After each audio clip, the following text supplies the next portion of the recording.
because she has built her career off of sympathy and payola.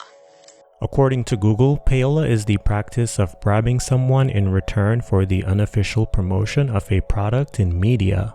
So, to simply put it, payola is when you pay for your shit to look good in the public, when in reality, no one gives a fuck about it. In the US, music labels have been paying for spins on the radio for a very long time. The dirty deeds of payola got amplified in the 60s and 70s, but prior, it was normal to pay DJs to play your music. Either 1959 or the early 1960s, payola became an illegal practice after the first US Congressional Payola Investigation occurred in 1959. They basically said, cut that shit out.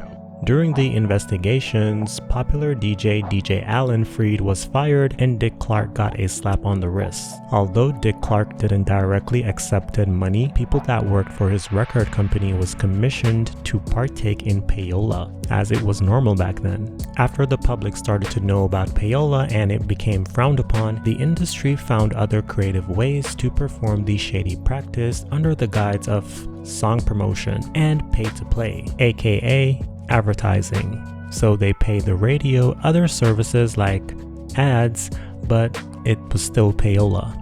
And major artists know this. Either their label 9 times out of 10 won't release a song unless they have a budget for radio. In 2020, Rolling Stone published an article alleging payola practices by independent radio promoter Steve Zapp.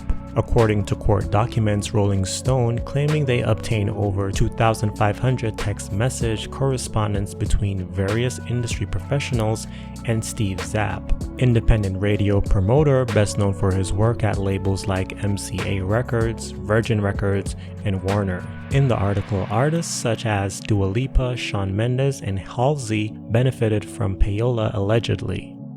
Let's dive deeper into the shady and unfairness of the music industry and artists that have been accused of being a payola princess.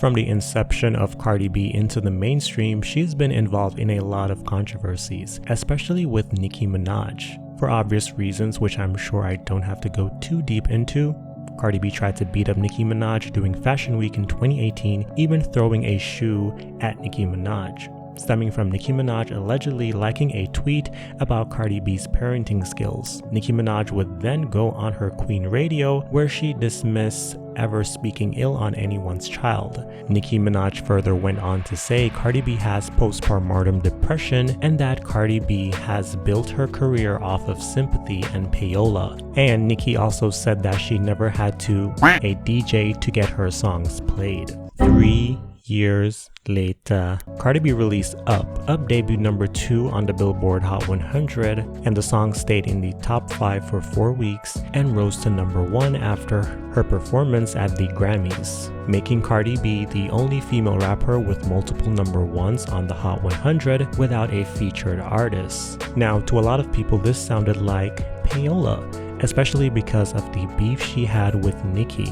and how her career has just flourished since her debut. Cardi B then took to Instagram to dismiss the claims of payola, stating, "It's sad that when I win, people scramble with lies for my success.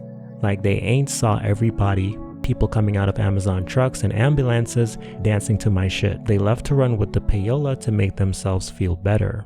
Now, there was this live Cardi B did a few years ago that was very hard to find, but thank God I did. In the video of Cardi B on Instagram Live, she tells her fans how she spent $60,000 to get one of her songs played on the radio when she was an independent artist. And for my own money,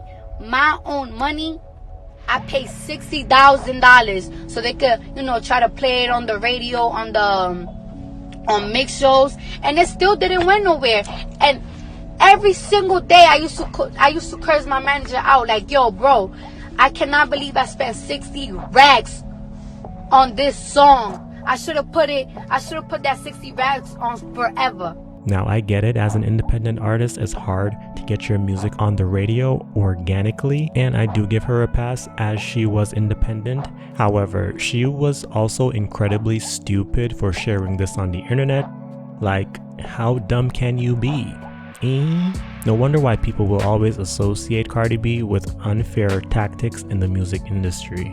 Ice Spice is one of the hottest new rappers on the scene right now. She has hits like Munch, In Her Mood, and Princess Diana. The latter, Princess Diana remix featuring Nicki Minaj, is one of the most popular songs of the year, peaking number 4 on the Billboard Hot 100 chart. The Payola accusations surrounding the track have nothing to do with Ice, but more to do with the producer of the song, Riot USA. According to hiphopdx.com, back in April, several Twitter accounts began posting what they were calling video proof of Riot, the producer of the Princess Diana remix, offering money to fans to purchase the song.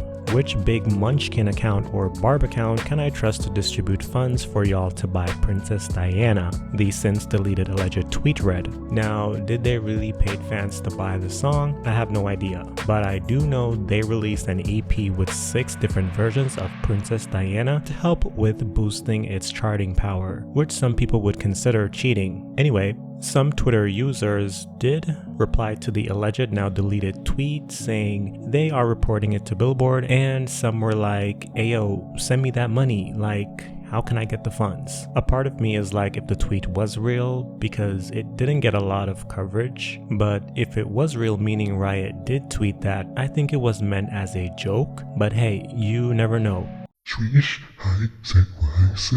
Doja Cat is on top of the world right now, despite losing over 400,000 followers on Instagram after what people take as Doja hating her fans and Doja being taken over by the devil, or Doja just being Doja. Doja Cat released Attention back in June. The song debuted at number 31, where it peaked, and then tanking, falling off the chart after 3 weeks. Doja Cat released Paint the Town Red in August, and a lot were not feeling the song, saying Doja Cat is weird and that she has fallen off, especially because the music video for the track has pagan and cultist vibes. While a lot were praying for Doja's downfall, Paint the Town Red debuted number 15 on the Billboard Hot 100 and quickly rose to number 1 in September. Paint the Town Red broke a number of streaming records on Spotify, making history as the first solo female rap song to top the platform's US Top 50 daily chart. So a lot of people scream Payola and Illuminati after the success of the song. I think people are just mad because they actively tried to cancel her. She lost followers on Instagram, some of her fan pages deleted themselves in protest, and the media also demonized her. I also made a video about it, go check it out. And despite the hate train, the song was a success. At this point, we can all agree that cancel culture is just a bunch of haters and bots all tweeting at the same time, and cancel culture is literally free promotion. They tried it with James Charles, Dave Chappelle, the Kardashians, Travis Scott, who was having his biggest year ever after he got canceled. For me personally, I don't think Payola has a part to play in Doja's success right now. It's really due to her haters hating in public,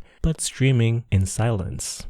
In 2016, on his St. Pablo tour in Sacramento, Kanye called out Drake and DJ Khaled for paying the radio to play their song for free. Shouldn't have to fuck for free. I know you working day and night. While on stage, Kanye said, "Is it just me, or did you hear that song so many times? You say you want to play for free, you know what it is though, because I love Drake, I love Khaled, but they set that song up, bro."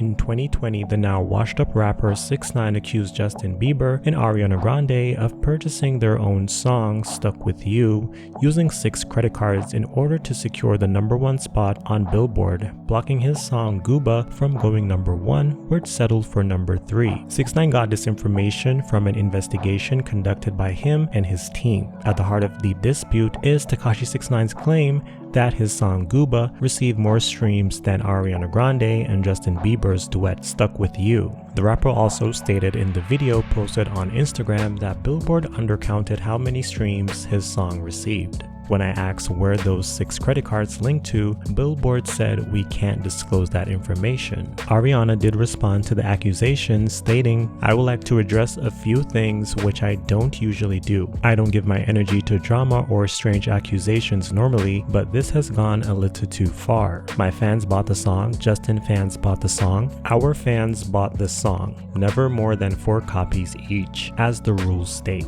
Justin also fired back stating, "The rules are clear. One credit card can buy max 4 copies. Anything over that entire amount gets thrown out. Nielsen checks this and found all our sales were legit because our fans are amazing and bought them." Olivia Rodrigo is a product of Disney. Olivia became an overnight success after her song Driver's License took the world by storm overnight during one of the most turbulent times in history, the global pandemic. From the inception of her career, many think her claim to fame is suspicious, and many accuse her of being an industry plant. Watch my last video about industry plant and Ice Spice. You can search Olivia Rodrigo here on YouTube, and you will see multiple conspiracy videos questioning her claim to fame. Recently, Billboard named Olivia Rodrigo and Ice Spice as breakthrough artists who have managed to rise above the noise and develop themselves as true icons of modern music. This sparked conversations that Olivia was a product of Payola. There hasn't been any substantial claim or evidence that Olivia has benefited from Payola. I personally don't think she is a Payola princess, and a part of me thinks these claims are mostly coming from Taylor Swift fans.